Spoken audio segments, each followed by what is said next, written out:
Olá, queridos alunos do curso técnico de zootecnia. Meu nome é Mariana, sou professora da disciplina Português Instrumental. Vamos nos encontrar aqui durante essas videoaulas e também nas atividades da plataforma. Quero ressaltar aqui a importância da participação nas atividades, porque o não cumprimento gera, além da falta, a perda de notas. É importante que você saiba que a sua participação, tanto para você quanto para nós, ela é muito importante. Vamos então à nossa primeira unidade de estudo, que é sobre a comunicação. Os objetivos dessa nossa aula é reconhecer as diferenças entre a linguagem padrão e a linguagem coloquial, para que possa selecionar o registro adequado nas diferentes situações de comunicação. Compreender os conceitos de língua e linguagem. Vejam bem, os elementos da língua portuguesa, o que compõe a nossa língua mãe? Quando falamos da nossa língua, vale lembrar que nós a conhecemos desde que estamos na vida intrauterina. Nós já temos o contato com a língua desde o ventre da nossa mãe. Então aí surge a dúvida, por que em determinado momento os alunos têm dificuldade em relação à língua portuguesa? Isso não deve existir. Nós temos que usar a língua a nosso favor. Isso sim, isso é fazer bom uso da língua. Vamos ver então. A gramática da língua portuguesa, ela se divide em 4 grupos de estudo. Vejamos. A fonologia, que vai fazer o estudo dos sons, a parte da gramática que estuda a fonética, aquilo que a gente ouve, o som, o significado desse som da palavra. A semântica vai estudar o significado dessas palavras. A sintaxe vai trazer aí a relação entre as orações e os períodos, como que isso acontece. A morfologia vai estudar a estrutura da língua como um todo. Vejam bem que essa divisão facilita a nossa compreensão, então, da nossa língua. Mas o que é a linguagem? Qual a sua origem? Para que serve? São perguntas que a gente pode fazer para que a gente compreenda a linguagem como algo que o ser humano tem, que é inato ao ser humano. Nós nos diferenciamos dos demais seres exatamente por sabermos usar a linguagem. E aí, quando a gente se depara com esta pintura rupestre, nós podemos dizer que ela é um tipo de linguagem?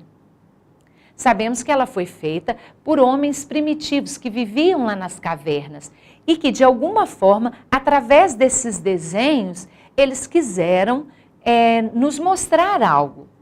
Eles quiseram, aí, através desses símbolos, de todos esses traços, demonstrar aquilo que eles viviam, o que eles sentiam, o que eles faziam. Então, podemos dizer que isso é uma forma de linguagem? Claro que sim, a pintura é uma forma de linguagem. E quando olhamos este quadro e tentamos compreender tudo isso que compõe, estamos sim fazendo uso da linguagem. Os tipos de linguagem. Nós podemos classificar então, separar aí os tipos de linguagem em verbal, que vem ser oral e a escrita, e a não verbal, que é aquela que surge através dos gestos, das pinturas, a linguagem de sinais, entre outros. Dentro da linguagem não verbal, como que a gente pode exemplificar isso aqui então? Através das cores, as cores nos transmitem algo, como no caso aqui do semáforo. As placas, o tempo inteiro elas querem nos informar. Uma tirinha, uma pequena parte de um texto aí. Uma imagem, uma pintura que quer nos dizer algo. Quando eu olho para essa tela, eu penso, o que Tarsila do Amaral tentou nos dizer? O que ela traz com essa imagem do Abaporu? O que ela queria dizer, o que ela queria nos fazer sentir quando olhássemos essa obra? Então, é claro que também é uma forma de linguagem não verbal. E a linguagem de Libras, que é essa que a gente usa através dos sinais. Dentro da linguagem verbal, reparem que a linguagem não verbal, ela não vai fazer uso da palavra, de forma alguma. Não há conversação. Já na linguagem verbal, nós vamos ter a presença da conversa, da fala, de um bilhete escrito, uma carta, né? A história em quadrinhos, onde os balõezinhos, né, estão aqui presentes para não nos deixar mentir. Os verbos, a própria palavra em si, né, e recados e outros tantos mais. Então, observem, a diferença da linguagem verbal para não verbal é que na linguagem verbal há conversação, há presença sempre de interlocutores. É a respeito da conversação, a palavra, a fala, a conversa. Então vamos entrar no conceito sobre língua e fala. O que vem a ser a nossa língua? O que é denominado a língua? A língua ela é algo universal. E ela existe não para complicar a nossa vida, muito pelo contrário, é para facilitar esse convívio com um todo, né? Diferente da fala, que é algo mais subjetivo, é algo mais pessoal, a língua ela vai trazer um conceito muito mais amplo para nós.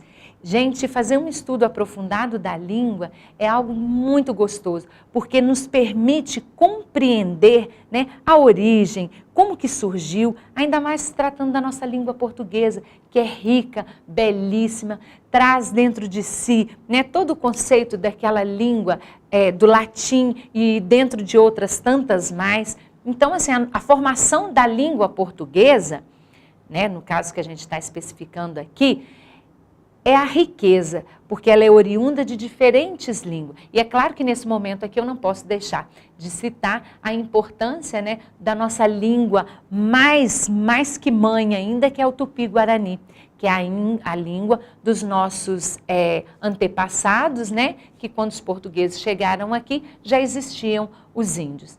Eu acho que realmente a gente deveria conhecer um pouco mais sobre o dicionário Tupi-Guarani, mas isso a gente pode fazer num outro momento. Voltando aqui então, a língua e a fala, elas se distinguem então como algo que é universal e algo que é mais pessoal. Vamos ver então um conceito mais aprofundado do que é a língua. É o conjunto das palavras e expressões faladas ou escritas, usadas por uma nação.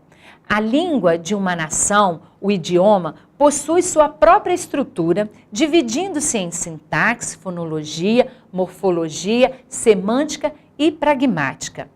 E aí vale perguntar, quantas línguas nós falamos aqui no Brasil?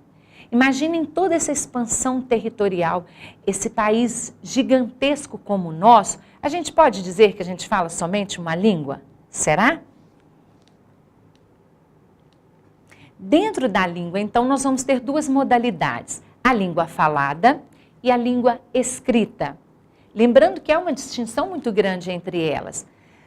Dentro da língua falada, há sempre a presença dos interlocutores, né? A presença, essa proximidade entre quem fala, entre o falante e o ouvinte.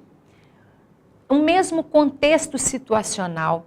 Né? A fala ela vai estar sempre ligada ali dentro de um mesmo contexto, né? A prosódia, a entonação, a pausa, o acento e a velocidade. Quando nós falamos, nós podemos fazer uso desses recursos, né, para ajudar na compreensão. Como é o meu caso, estou usando o gesto para falar, né? Os gestos, conforme a gente já falou, e os elementos coesivos próprios da língua falada, né, tá, aí, tipo assim, e outros tantos mais. E a fluidez, a língua falada, ela flui mais facilmente. É muito mais fácil quando você está perto de alguém, você falar para que essa pessoa compreenda do que às vezes na hora de escrever. Às vezes quando vamos escrever as palavras fogem, né, e aí dificulta um pouco a linguagem. Mas para você, futuro técnico, esse tipo de dificuldade não pode existir. Tome posse da língua como algo ao seu favor, exercite-a, brinque com ela. Vamos ver então o que traz a língua escrita. A ausência dos interlocutores, né, também é um ponto que se difere da língua falada. Um contexto situacional diferente, eu estou escrevendo aqui para alguém que está lá não sei onde. A ausência da prosódia, por isso o uso da pontuação, tá vendo a diferença? Quando falamos, a nossa própria entonação de voz já diz as marcas onde eu devo parar, o que eu quero dar mais ênfase. Isso não acontece na língua escrita. Lá a gente vai ter que fazer uso da pontuação para marcar né, fazer aí esses sinais então.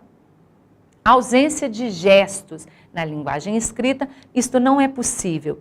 Elementos coesivos, as conjunções, que são aqueles elos que a gente usa, né, dentro de uma oração para ligar uma palavra a outra. E ela pode ser gravada. Esse pode ser gravada aqui, gente, é porque a língua escrita, ela vale como um documento, né? Foi-se o tempo de que a fala, ela tinha um valor real. Hoje, as pessoas até brincam. Ah, mas isso está escrito? Então, esse pode ser gravado, é gravada no sentido de um registro. Bom, então fechando aí tudo isso que a gente já falou até agora, a linguagem é a capacidade do ser humano tem de se comunicar, ela pode ser verbal e não verbal, a língua é um sistema de signos convencionais usados pelos mesmos membros de uma sociedade, ela pode ser formal, né, a língua padrão, ou então a informal, aquela coloquial que a gente usa no dia a dia. Então, quando a gente fala sobre esse uso da língua, de trazer a língua como algo a nosso favor, é importante a gente ressaltar aqui que dentro desse estudo da língua, há um estudo que aborda as variedades linguísticas. Lembrando aqui que existem diferentes regiões, diferentes grupos de pessoas em cada parte do nosso país. Será que esses grupos de pessoas usam a linguagem da mesma forma? Então entra aqui a variedade linguística, que são as diferenças que uma mesma língua apresenta quando é utilizada, de acordo com as condições sociais, culturais, regionais e históricas dessa comunidade.